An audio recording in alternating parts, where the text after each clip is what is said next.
got a different one today. We love bringing different ones. We've actually got a teacher. A teacher? We've not had a teacher on Brave, very brave. We have had a teacher, but this is a bit of a different teacher. So I'm going to hand over and to our new guest. Welcome, Giselle. Thank you very much for having me. Very happy to be here. We're going to go straight in. Introduce yourself. So I'm Giselle. I work at a secondary school. I actually originally trained to be a primary school teacher, but instead, once I finished my teacher training year, I took a job as a literacy teacher at a mainstream secondary school. So I do literacy, so English, writing skills, reading skills with some of our SEND kids and low literacy kids. They come out of like languages and have extra English. And I also teach a bit of mainstream English and run an awful lot of clubs. Extracurriculum stuff. Yes, I love my extracurriculars. I could tell she was a teacher as soon as the A5 notepad came out. I was very impressed by that. Very impressed. First notepad we've had out. It is. Normally it's just, it's a coffee cup and everything, but I like that. Structure already. You're in. Did you want to do teaching? So it's been a bit of like a yes and then no and then yes again path for me. So when I was in sixth form, so I actually studied at a school that's now part of the trust that I work for. I studied at South Hunsley. And in sixth form, they made us do, it's going to make us sound like criminals, they made us do like an hour of community service type thing each week. But it was to help us like build our CVs and stuff like that. Like everyone had to do it. I wasn't a naughty kid. And so what I did for mine was I helped out as a TA in the history department in the school. So I was like helping out in the year 7 history lessons, and I really, really loved it. And history was my favourite subject at the time, so I thought, this is what I could do. I could study history, I could become a teacher. And then unfortunately I didn't get the grade that I wanted in history, so I was on track for my A star and I completely botched my last exam, ended up with a B, so I couldn't do history. So I did the closest thing that I could, which was archaeology, and I fell in love with archaeology, so I went down a right rabbit hole, did a master's in that as well, and so I was working as an archaeologist for a while. And then, COVID happened, and it wasn't working long term. And I took a job as a lunch supervisor at my kids' school while I was trying to figure out next steps. And I was like, oh my God, I forgot how much I love working with kids. I've really missed this. They're just so funny. And so I started my teacher training the September after I'd had that job. So, yeah.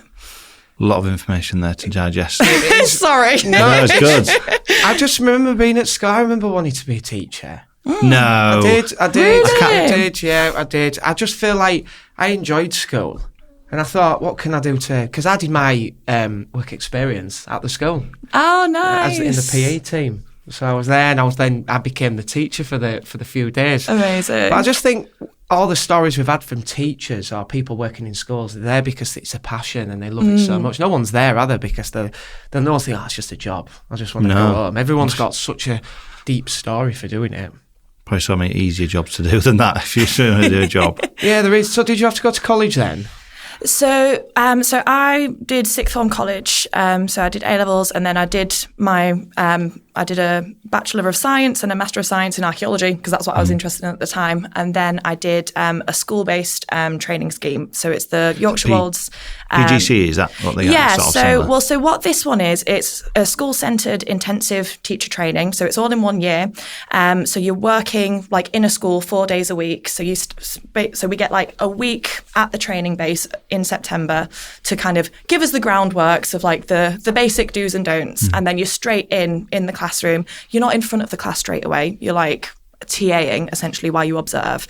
And then on Fridays, you're like at the centre being trained. So you get both the PGCE, so the like uni qualification, like basically like another master's out of it. And then you also get your qualified teacher status as well. So it's like a 2-pronged thing.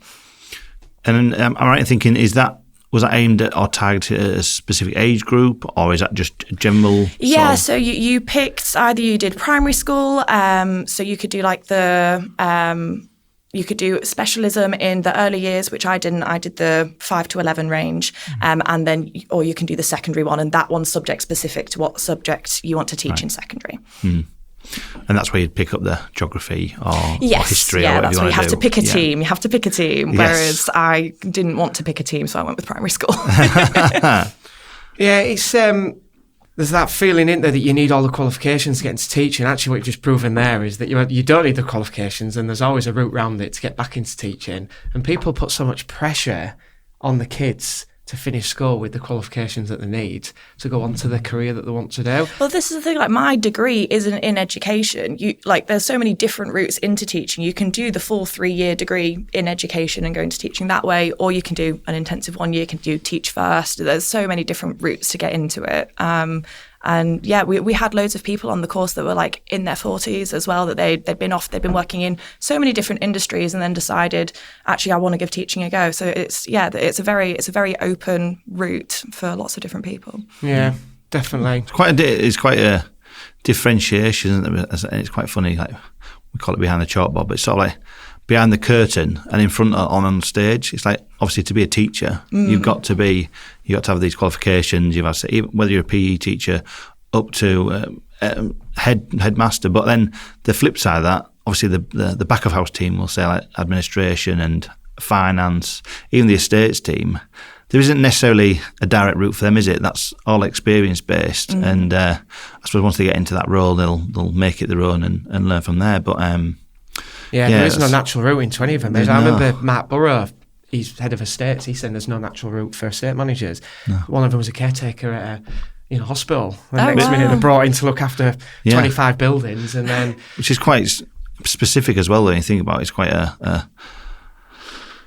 I know a building's a building, but it's knowing all the sort of, what's the word, how all the components go together, how schools run, and how the day-to-day, the compliance matters that they've got to deal with the children, things like that. It's a skill in its own right, let alone think about, I've just come from a hospital or something. And they've got to find that out themselves. Yeah. Literally. It's what Johnny said when he came on, to be honest, in that leadership role. Yeah. They don't actually have any leadership training. They just got to it's all from within, yeah. But just talk to us about Yorkshire Wolds then. Yeah, it's obviously a big part of your journey in. Absolutely. I've never heard of them. So the Yorkshire Wolds Teacher Training. Yes. So that's something you found. Yeah, so they're part of the Teal Trust. So it's the Teal Trust Teacher Training Scheme. So that's who I did my teacher training through. So as I said, it was very, it was just the perfect route for me, because I knew that I didn't want to just go sit in a uni hall and learn how to teach from somebody lecturing me. I wanted to be in the classroom learning how it works in practice, not just obviously the theory is important to know, but I wanted to be able to, I learn better when I can apply it as I'm doing it, if that makes sense. And so their approach of pretty much straight in the classroom 4 days a week, learning from that expert teacher that you're paired up with, and then having loads of experts from loads of different schools in the trust coming and speaking to you on the Fridays about all the different aspects to it, was just the best kind of mesh for me in terms of getting to grips, because there's so many different factors to teaching. Obviously there's the curriculum knowledge, but then there's knowing your kids and how do you engage your kids, how do you get to know them, how do you deal with them when they're having meltdowns, things like that. So it was that for me was the most important thing, getting straight into it, how to actually work with the kids, not just the theory behind it. It's like an apprenticeship, isn't it? It's like an apprenticeship for teachers. Yeah. But it seems Teal have built their own academy. Yeah. Come into our academy, we'll teach you, and then we'll it's almost like, rather than going out into the market and looking for people, they've just built their own academy. Yeah. Like Man City. Their own training We're back centre. on football. We are, no, yeah. But it feels what it's like, almost kind of like, if you come on our road. And I've never heard of that. I've never heard of just doing training in the school. Literally, you've had no experience. Going with all them kids and good luck. Mm. Yeah, I mean, it's not that. They're very supportive. It's like they don't just set you in front of the kids. There's a lot of, you've got a lot of support mentors. So you obviously have your person at the school that you're paired up with. So you're shadowing them at first, and you discuss what subject you feel ready to take on first. And so you kind of slowly build that up. You get to do 2 different school placements as well, which is really helpful. That you call the first one the diversity placement, and you're there until Christmas, and then you've got your main placement. And so you get to see how things work in very different schools as well, which is always helpful. So my first school was actually South Hunsley Primary that I went to work at. And then the second school I was at, it was a school in Goole. They had 48% EAL, so English as an additional language pupils. So I got to see how you can help such a range of kids in such different ways. It's a really fantastic scheme because it lets you really see a broad range of how you can approach teaching. Yeah, It's again, it's sort of like the education side, the bit where you practice, you train all week, and then it's like you got your match day. I know I'm going back to football. I'm just going to lots of football analogies. It's like that's the thing. You can't. What I'm trying to get to, you can't put a value on that match day experience or that sort of live environment, can you? Sort of thing. No matter how much you learn, research and things. Yes, you need the fundamentals. So, like I say, it seems like it's more tailored to the match day environment, and then worrying about the sort of the training day side of it, isn't it? Sort of thing. So that's I think that's really encouraging for people that want to get into that, because I think they've been through university, you've done your degree, and then it's another year of learning. And I know some people like being in that sort of world of education, but it's or learning, shall I say? But it's hands-on stuff from the sound of it. So I think it is. It's just a good ratio, because you've got the 1 day a week where you're getting the theory, you're getting the just absorbing all the knowledge, and then straight in on Monday you're applying it straight away, so it doesn't go passive because you're constantly having to use the new information. And then obviously that then leads you into, naturally you're going to end up within Teal, aren't you? Which is, I mean, not always, to be fair, because we've got more people who train with the scheme than there are jobs that necessarily come up in Teal. But if you can get into a job at Teal, you want to, because it's just such a fantastic place to work. Which is what you did. Yes. Do you know when Johnny came in, I was so inspired by him. I even said to him, I might come work at the job. I might come work in the trust. He was so unbelievable. And, he's just the way that he was and the leadership that he shows. If that runs within the full system, then it seems like there's a really special place there. Oh, absolutely. Just the focus. The two things that I think I'm most proud to work for Teal are for the real focus on inclusion for the kids. Like we never turn a kid away. Everyone gets a chance with ours. We don't kick kids out at the first step. We always try and keep the kids as long as we can, and support them to succeed in our schools. And then the massive emphasis on staff mental health, and that understanding that, your job, to be able to do right by these kids, to be able to be the best teacher you can for those kids, you need to be looking after yourself, and you need to have teams that look after each other. And like Johnny, at the last, we have a yearly Teal conference, and at the last one he was saying, I'm demanding that you go see your kids' sports days. Take the time off, go see their sports days, go see their school plays, because that's something that a lot of teachers in a lot of other schools don't get to do. If it's something that's happening during the school day, tough, you're in front of your class. Whereas there's this big emphasis on, holding the important things close and appreciating that we are individuals, and we have families too, and being allowed to do that stuff makes us better teachers, because we have the mental space to be able to give that energy to the kids, if that makes sense. Yeah, definitely. It's nice, yeah. So let's get on to the teaching then. That's what we all know about. Teachers. We never used to interview our teachers, but this is our chance, Lee, to actually interview a teacher. Apart from last week, where the kids actually got to interview their teachers. Yeah. Oh, that sounds fun. They did. We gave them an opportunity to do it. So your routine's really nice, actually. I think that hopefully that'll show everybody that if they ever want to step out of what they're doing and want to get into teaching, there's always a route through Teal. Go to There are other school-centred intensive training programs, but it's a good one. So what's life look like as a teacher? You were told, talk to us about what you were told by others and actually what your experience is as a teacher. Yeah, so when my mum's never worked in teaching, but she has friends who have. And so when I said I wanted to do teacher training, because I've got a young kid, she was like, well, you're never going to see your kid again. You're just going to be exhausted in the evenings. You're always going to be marking. You're never going to get to do anything nice because you're going to be planning lessons all weekend. It's just going to be work all the time. And thankfully, that has not been the case. Don't get me wrong. You have to be good at time management. Your days are busy. But if you are juggling that time properly, you can have a life outside of it. We share a lot of planning as a department so that we're not having to do everything from scratch ourselves. So there's a lot of support amongst the teachers, certainly in our school, in the schools in the trust, we share everything. And it means that we can focus on just adapting that base lesson for what works for our kids. And we do something called whole class feedback. So rather than having to write pages and pages underneath every single pupil's piece of work that they've done for us, we have things that we can highlight to do it nice and quickly. So that means the kids get their feedback a lot faster, and it means that we can do a lot more that actually helps them rather than just spending all of our time marking, which is really nice.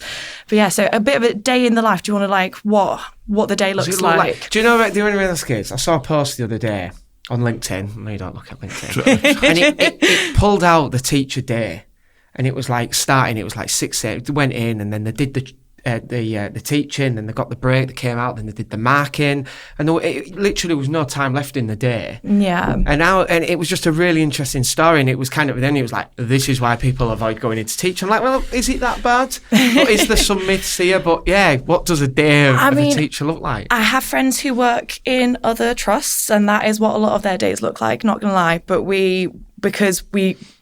the trust thing is about teacher mental health and managing that workload as best we can. It does look different. Some days are like that. I'm not going to lie. When it's like the end of term and I've done assessments with all of my classes, I've decided to run it at that time. I could have spaced it better. It's all about your own time management, basically. But yeah, so a day, I'm the kind of person who I would rather get everything prepped the night before rather than getting up really early because I can't sleep at night. So rather than getting to school at 6, I couldn't anyway because I've got a kid. So I get to school at about 8. I've printed everything the night before, so I just get all of my books out, get everything loaded up on the computer.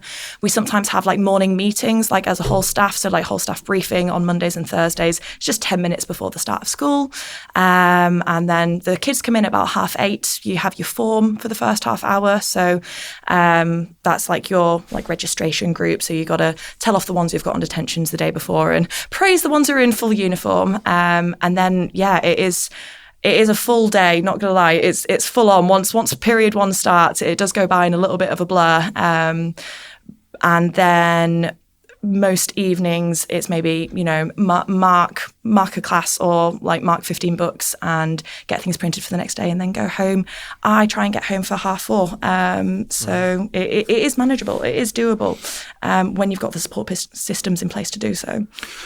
It sounds like it's the gaps in the day where you don't have the time to do the preparation in reality for the next day. Yeah. And the marking. Yeah. This is the thing. Whenever it's like, oh, well, I can mark this at lunchtime, and then a kid will come to you in tears, and you obviously that's your priority. That needs sorting out. That's why we're in the job. We're there for the kids, and so if a kid comes to you with a problem, that is what takes precedent, and that's what I certainly find. I feel like I must give mum energy to the kids because I get a lot of very teary kids in my classroom door.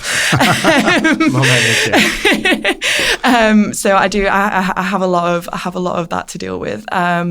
But I love that I'm that person for them, because I had a lot of stuff going on when I was a teenager. I never opened up to my teachers whatsoever. I think that we talk about, the staff mental health, but there is a massive push, I hope, in education across the country, but certainly in our schools, about letting kids know who are the safeguarding people at school. Like, what are the signs of abuse? If you're worried about your friends, who do you talk to report that? So it's a lot more of a holistic approach, I think, nowadays, compared to certainly when I was in school, where it was just, you're here to get us A stars, guys, and that's all they're really like focused on. It's still, I say, it's results driven, but it's still there's more to it holistically. Yeah. Imagine we didn't have any of that support, did we? When we probably did, but yeah, I think you probably look at it through a lens of like, this is my bubble, and I'd love to get all the teachers back on though. That taught you? Wow. Really opened my eyes to it. I'll be honest, it was Mark Midgley, and seeing how he handles the students was just incredible. Nonsense. It was just talking to him like he was the dad. Yeah. Wasn't it? And I'd not experienced this before. He was one of the first people I'd got involved with and seen him in school, and it was like, it was just a really amazing way of talking to kids. But it seems like a lot of schools do this now, and they have more of a nurturing. Rather than just being a teacher. Yeah. I like my vision. You only get to the headmaster if you're getting a telling off or you're in serious trouble. But he was. Whereas it seems to be more and more like head teachers are engaged with as many pupils as they can be, and not just the usual sort of people that are outside the headmaster's door, so to speak. So if you weren't there, you were doing well. If you were there, then obviously you needed more challenges along the way. But it's I don't ever think, I look back at my head teacher and think, oh well, maybe at primary school it was a bit different, but at secondary school it was never like, oh they're aspiring. You sort of picked out certain teachers that you worked with, like my business studies teacher. Mr. Jones, actually. There's a little shout out for you. But he's probably still working now. He was the first one, apart from that, outside of sport, that actually I was engaged, that I really enjoy the subject. And it wasn't just about you learn business, you learn a lot more around the subjects as well. Maybe it's just a business thing. The early entrepreneurial head coming in. But then other classes, it was very just like textbook driven and just learn what's in front of you. Whereas, well, they never got a good rep, did they? Head teachers got such a bad rep that they even created the Demon Headmaster program. Do you remember that? I remember, yeah. I watched that. They're like, what? No. That's how bad.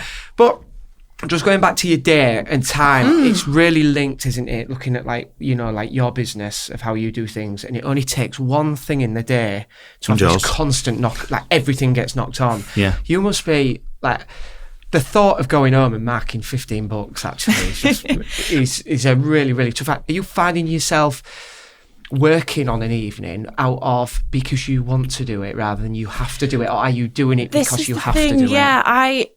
The only time I work on an evening is when I've got a lesson that I'm really excited to teach and I really want to really zhuzh up the lesson and make it like a really fab, exciting one. Like I try and get all of my marking done we have our planning assessment period. So we get like 3 frees a week. And, touch wood, if a kid doesn't turn up in tears, I get my marking done in those. I do, yeah. And the only time that I'll take books home to mark is, say, I've got a really passionate group of year 9s who, because they care about their work and they're so excited to write me these stories, even though I don't technically have to mark that piece of work because it's not on the scheme that bit has to be marked, I want to give them feedback because I know how much effort they put into it. I know that they'll value that feedback, if that makes sense. Here's a controversial question. Go on. Do you find this sort of, we'll say banter. Banter's the best word. Do you between subject teachers? As in, so I look at like, you're an English literacy sort of teacher. That's quite open to opinions. And when you're marking, obviously I know you have some benchmarks to mark too, but to me that sounds like that could take a long time, having to read all the different stories and things that have been done. Whereas like maths, I'm not against maths teachers, but it's like, it's right or wrong. Their marking's easy. Easy. So when you go into staff room, you're like, you've got an easy job. Yeah. Do you get that? Do you get into subjects? It's the beef at the school, basically, yeah. Well, it's like, as in surveying, it's like between different surveyors, we give each other quite a lot of like, well, you're not really this, you're not really that. But anyway. No, you're all right. There are certainly some teachers who have a lot of banter with each other. I mean, honestly, to be fair, most of the banter that I see in the staff room is between the English teachers, or between the maths teachers, because you have like your in jokes because you've known them for so long and things like that. And then it's the sports chat amongst like some of the maths teachers and some of the English teachers. Like they did was it the Euros last year? We did like a pot in for that, and people were supporting. That's the one. Supporting different ones. So that's where a lot of the banter comes from. Not gonna lie. Just talking about marking. So I knew a teacher a long time ago, and I came in, I just have this vision, and I came in and it was about 8:00 at night. She was sat about 15 books like this. Yeah. Just can't see it. And I thought, that's definitely not something I want to do. Yeah. Obviously AI now is something that's huge. Yeah. Are teachers and yourself kind of looking at what the future can look like, because we are going to 100% likely move into a system that part of the role will probably take care of itself? Well, I don't know or do you still think there's a human element involved? I don't know how much I trust a computer to mark the kids' work, to be honest. With it being something like English, which is very subjective, I get it for where it's like clear right or wrong answers, and I'm very happy for those colleagues that will potentially be able to do that a lot more easily. But because it's about like their choice of figurative language and simile and metaphor, and to what extent they've managed to craft an essay style in their persuasive writing. Like that's not something that I currently, from what I've seen of AI capabilities online, we're not there yet, I don't think. And I think it would take an AI system that is so expensive to be smart enough to be able to mark the English stuff that I'm not sure that we'd bother, if that makes sense. I think what we use at our school is a system called whole class feedback. So you're not having to go around every single kid and have like a 10-minute chat with them. Okay, they've got clear, this is what you've done well, this is what you could do better next time. We've got a list of those, and we just highlight for each kid what they've done. So it is so much faster, our current marking system. And I think that's probably going to be more accurate than the AI stuff at the minute for English. But I could be wrong. Maybe there are people developing stuff. I think it's a personal relationship as well. You're building a rapport with these, with each child, and that learning. I'm sure you can. I know you're probably teaching hundreds of kids a day, but it's sort of you'll generally know and have a rapport with each child of how they write things or what they mean. So you can probably. And when you're handing back that feedback slip, you want to be able to say, I was so impressed with the character arc that you came up with. That was so original. Like, you want that personality to be there. Otherwise, if you haven't bothered to read the kids' work, what's going to make them want to write you something that good again, if that makes sense? Sort of pretending a little bit, aren't you, with AI, then if that comes to show, like, you sort of disconnected. But sort of like, oh yeah, well done on writing that piece. Yeah, it feels a bit false. I've totally pooh-poohed your idea, haven't I? Well, Dan's pro AI. Danny's pro AI. I just saw a robot with an AI brain doing ninja. Right, and I thought, this thing's moving fast. Like. Well, you say that. Literally yesterday, the head of English showed us, basically, he typed up like all of these like revision notes for the year 11s, fed it to an AI podcast creator, and it made a podcast with 2 AI voices discussing those revision notes, and it sounded so slick, so smooth. It didn't sound like stilted and robotic or anything. It's brilliant. So we are looking at some things that we can introduce. Obviously, being a creative person, I'm very anti-generative AI that kind of steals other people's work and has been trained on artists' work that haven't been properly recompensed for that. But if you are feeding your own information that you've gathered into it and reaping the benefit of that, I think that's fantastic. Yeah, that's where the strength is. You're absolutely right. It's not about, there is lots of jobs that are going to be, they're going to be gone because of AI, but actually you just need to create a system where AI supports what you do. Exactly. We don't want to create 1,000 robots, do we? No. That's gone in there, you've passed, failed, or, you need the human element. Otherwise, I guess if schools go down that route, there's no human element whatsoever. Yeah. Kids will be leaving school in a worse position. AI pupils. AI pupils. Honestly, what I've seen, it won't be long before just a million robots come in and then we train them. Yeah. We're literally living the Matrix. Yeah. Literally living the Matrix. I can't believe it. Scary. Just going back to school, because we've got caught up in Matrix and AI and everything like that. You must be learning every day how to become a better teacher. Is that? Do you work really hard on that element, or are you just allowing yourself to learn as you go, or do you spend a lot of time studying to be better at teaching?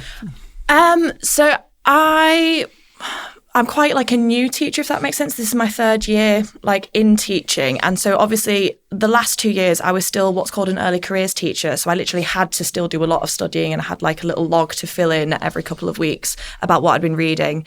Nowadays I'm not like sat reading academic papers at night, but I am obviously, because you work in a big team, you're constantly comparing notes and you're constantly self-reflecting. Like even in the staff room, I know it's stereotypical that teachers only ever talk about teaching, but you do, because it's such a intensive job almost, because you're kind of on stage for 5 hours a day in front of these kids. You've got a lot to kind of process and like, oh, this happened and this is how I approached it, what could I do next time? So at the minute I'm mostly learning from each other, because we've got so many colleagues that have been at that school for like 10 plus years. There's so much valuable interpersonal learning that we can do, as well as reading a blog post about some teacher that works in like a fancy private school down in London. Like that's not as applicable to me as learning from other teachers who work in the same environment, if that makes sense.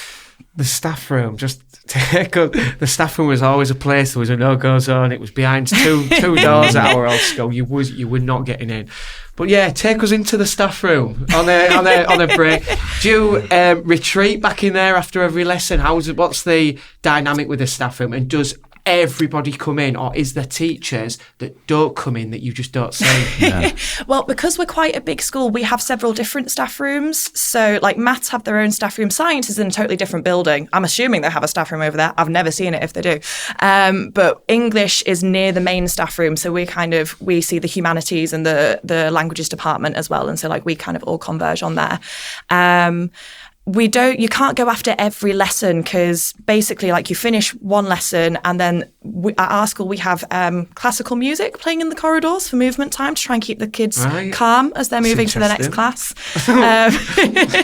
It's something that we adopted new last year and it's worked remarkably well, to be fair. We had to get the songs right, because there are a couple of songs that they tried that's like very chirpy violins and like the storm music, and the kids were like, what is happening. So we've found some very nice mellow classical songs to play at movement time now. So what you have is, say you're teaching year 8, so you'll have like period 1, and then you'll have a 15-minute break, and then you'll teach 2 hours, and then you'll have your 50-minute lunch, and then you'll teach another 2 hours. So you kind of got the 1 break and the big lunch time.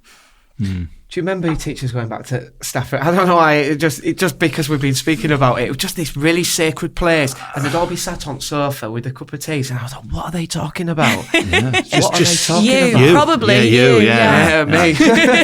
Dan Newton again. If I get him next, yeah. So what have you got there in a staff room? I know we're going deep into staff rooms. No. What's in the staff room? I've ventured into a few. Have you? We're doing. Lee's been in lots of different schools. So Yeah. Are we all got like the Nescafe, Dolce Gusto machines and everything now? No. I think it depends on the age of the school. Yeah, definitely a kettle. Well, we've got like a proper hot tap tank, so that's a nice speedy process, which is good when you've got a 15-minute break, and especially if you've got a break duty, you've got to get the cup of tea before you go out on the break duty, obviously. So you go in, we've got loads of sofas, you've got a few computers and like a table area, and then there's like a mini, I say kitchen area. There's no stove, but it's like loads of microwaves and smoothie makers and things like that, and fridges. And then we've got all the pigeonholes where our post goes. It just depends, because I've been in very 1980s style staff room that's still around now. Very small, sort of you think of a staff room chair, very low sitting, deep, short back. Yep.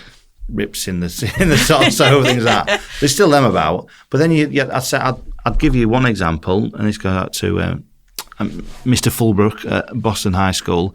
His staff room is really quirky. He's into his music. He's quite into his sort of rock and roll and things. And it's very chilled out. It's like big, rustic, old sort of farmhouse tables and chairs to sit around. Leather. What do you call that? Is it Chesterfield? Chesterfield sofas. So loads of different colours, like dark maroon and mahogany and bits, and then just quite a modern kitchen area. But it must be an old classroom, because it's quite a big space, but it's quite vibrant when they're in there. I've only been out of term time when we've been doing works, but it's I actually went in and thought, it's quite nice in here. It's quite a nice breakout area to be in. We have an idea for series 2 of the podcast, could be called How was your staff room? In the staff room. In the staff room. Secrets of the staff room. That would be so much fun. That would be what have we created here? Honestly, my mind goes... Not talking about secret cameras out here. What? Is that like a hidden camera sort of scenario? People stealing tea bags and like who's had the lunch and things like that. Secrets of the staff room. Who's cooked fish in the microwave? That's the one. Whoever's done the fish pie in the microwave. That's great. There you go. That's it. What's the worst 3 things that have happened in a staff room, would you say? So someone cooking fish pie in the microwave. I thought it was the top one. That was definitely top of it. Someone, bless her, she toasted a tea cake in the toaster, and it set off the fire alarm, because it part of it that was not a fun day. We'll say her or him, just in case we get some guessing names. The anonymous tea cake toaster. Yeah. What would be the third one? I don't know. This wasn't anyone's fault, but sometimes the tap, there was something wrong with the tap, and the tap water was brown one morning when we came in after the Christmas holidays, and we were all like, are we going to be poisoned? But they fixed it and we're fine. We've got a new tap now. Right. Just talk to us about, just going back to your teaching here. I got some notes, as you say. I had a quick look at the notes, and one of them was about how you teach. Yeah. And your methods of teaching, and there's different methods, like in anything to do with sales. Sales have got a million methods. Looking in their eye, doing this, and it's ridiculous in my eyes. I've worked in sales a long time, and that all went out the window. Yeah. And actually, what I only ever focus on now is just building a relationship and trying not to overthink it. Mm-hmm. But is that a big part of teaching? Do you use methods to try and get through to the students, or do you just build a natural relationship? It's a mixture of the two.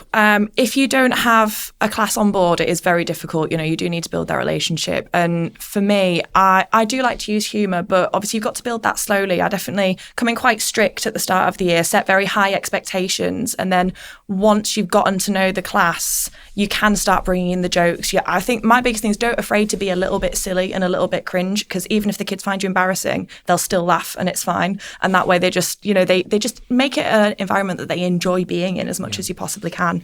I think a big part of that is genuinely enjoying what you're teaching. I think obviously we don't control the entire curriculum. At some point in your teaching career, you're going to be asked to teach a topic that you going in think, oh, I hated doing that in school. I had it last year. I had to teach romantic poetry to the year 7s, and I'd hated it when I was in year 8. And I was like, how am I going to get 11-year-olds interested in poems about buttercups and daffodils? Like, I hated it when I was in year 8. So I went away and I did my research, and I found a way, and it's like, oh my God, they were revolutionaries. They completely changed the face of art and poetry. And believe it or not, this poem about a daffodil is revolutionary because previous poems were all about controlling nature. And so I was able to take that passion into the classroom. And I think that's so important, is genuinely believing and feeling everything you're trying to get them to feel. Because if you're bored, they're going to be bored.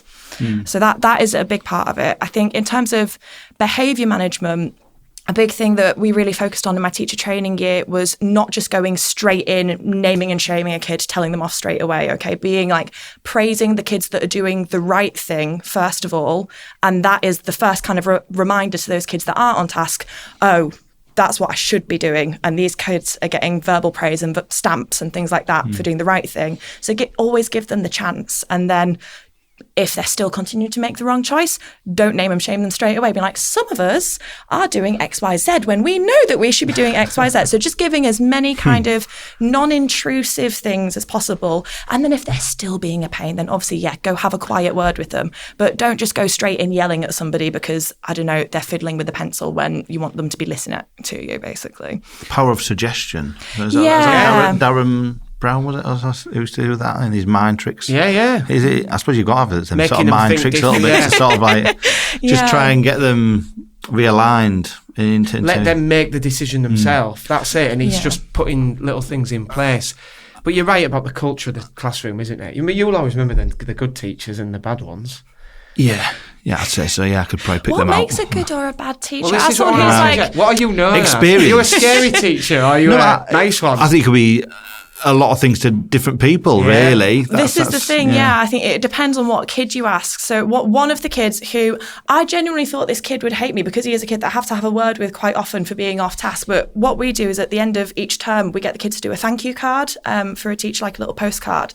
And I got one from him and I was like, what? And he's like, you are so funny. I'm so sorry that you have to deal with this class. You are so iconic. Your one-liners are great. And I was like, I had no idea that just the way I'm naturally sarcastically dealing with kids that can be a little bit difficult is good for them because they just see it as like, oh, you poor thing that you have to deal with these other kids in the class. So a touch point for him. Have you become like a cringy dad yet? Yeah. And when did you realise this? Because I've only just come this late. This is really funny if I even asked this. Yes, I'm a cringy dad. I've got a 4 and a 1-year-old. It's just funny. You talked about being a bit cringy and being a bit comical. But it's because I'll do things, saying that not cringy to him just yet, but just cringy because I'm getting older. Yeah, to my wife, yeah, definitely. But he's not called me out yet. Well, have you been called out? Well, it's like, I've always thought I was quite cool dad. That's what my dad used to say. Exactly. I just tell a really bad joke, yeah. No, but it's sort of in the last 2 years, it's come round to that point where you do start doing dad jokes. I'm like, I'm better than this. I'm beyond, but you're not. You just accept it that it's just age, right? Like not relevant as much anymore. Not relevant. And even so, we went to watch the football with my son's 7, but he's like 12 in his brain. He's too cool for school, and he's like, Dad, stop embarrassing me. And I was like, I was like giving him a hug. So, oh, come on, Newcastle. He's like, stop embarrassing me. We're out. So I'm like, what happened here? When did I become? But then you can switch back to being like top dad sort of thing. Yeah. But it's. I was thinking, and my wife, she doesn't really. She just calls me cringe dad all the time. I'm like, I can't be that bad. I can't be that cringy. But I think you've got to be a little bit cringy, haven't you? Because it's that silliness. keeps going, because we all laugh about it. Yeah, of course they do. They don't forget. If you're that. serious all the time, it just, like you say, it's probably quite disengaging after a while. That goes exactly to what the teachers are. I remember the serious teachers; they were awful. I just didn't want to be in the lessons. Yeah. But obviously going in with like what you've done. Yeah, is a really that's what I think, because you want the kids to be unafraid to make mistakes, because that's the only way they're going to learn is if they take chances. And so if they see you looking a little bit daft sometimes and being a bit silly, reading a text out in a funny voice to make the character come to life a bit more, if they see this grown adult who's in like a position of power in the classroom isn't afraid to mess up or look a bit daft, they're a lot more likely, I think, to take those chances themselves. It's a level of normality, isn't it? I think, and that I'm very much the opinion that everyone should make mistakes, because it's the only way you learn. And I know that's very cliche to say that, but it's true. It's true. Be normal. As a business owner, the same. It's like I'm more than partial to being wrong or doing something wrong, but hold your hands up and admit it. I suppose sometimes it's that sort of the ignorance of, no, I'm never wrong, I'm always right. It sometimes just gets you nowhere. It is an attitude that certainly when I was a kid, I remember asking questions, and you can tell when a teacher's blagging something and trying to come up with an answer that they don't actually know the answer to. So I always try to be like, if they ask me a question, like, I don't know. I don't know. I will give it. We can have a Google together. Let's do a bit of research together. Because it is important to model the fact that no one knows everything, and admitting that, especially in like the current environment where there's so much misinformation in the world, it's important to be able to say, I don't actually know enough to comment on this. Let's do some research about it. It's true, innit? I've grown more in my last 5 years just by being wrong every time. Because 12 when you're wrong, months. When you're wrong, you learn and you can move on. Absolutely. So, finally, what's your ambition? What would you like to see yourself doing within the next, I don't know how long a teacher journey is, but next 5 years? My biggest passion is equality and inclusion.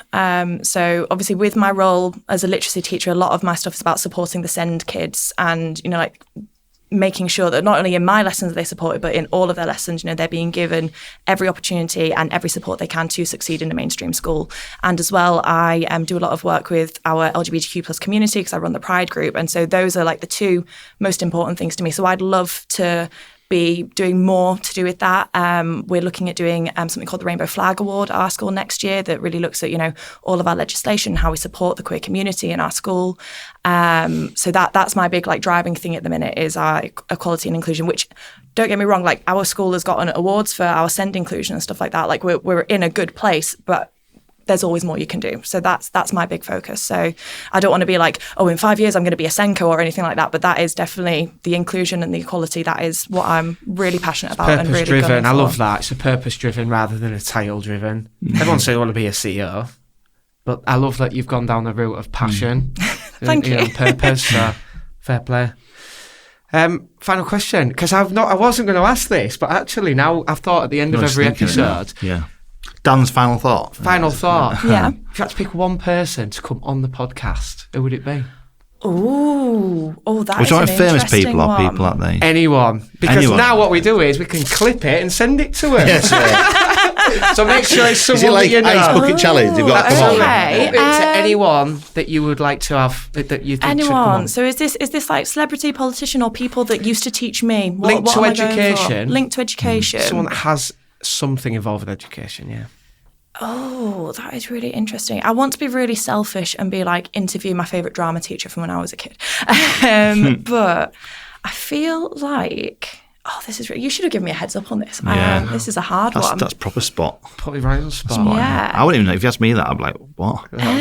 Just doing what teachers do. I'm trying to give us some time Get here. thinking now. I'll give you any. That's. I don't know how political I can get with this. I personally would really love to have a chat with Rachel Reeves at some point about what their thoughts on, with a lot of my work being to do with the Pride group. Obviously, the previous government tried to bring out some preliminary stuff about dealing with the LGBTQ plus community in school that was not very well received by many of our LGBTQ plus charities. So I would like to have a personal chat with her and figure out, or have somebody do that on my behalf. Is she going to be rescinding that, or are they knuckling down on that side of things? Right, so we're going to go straight Very to good straight answer. to Yeah, straight to the top. I was thinking please. about local TA down road. Yeah, We're going local, straight yeah. to go. No, to be fair, there is there's the local charity that works with schools with our LGBTQ plus kids. So they would be fantastic to get in touch with in Hull. What are they called? Her name is Laura. That'll do. We can find We'll it. find We her. can find it, Laura. It's like long Dan lost. can find it on LinkedIn. It's like long lost families, isn't it? It's on my Looking for emails. Laura. I can forward you the email. If you don't know it, you say. Giselle, it's been a pleasure. Thank you so Yeah. much for having me. This has been so much fun.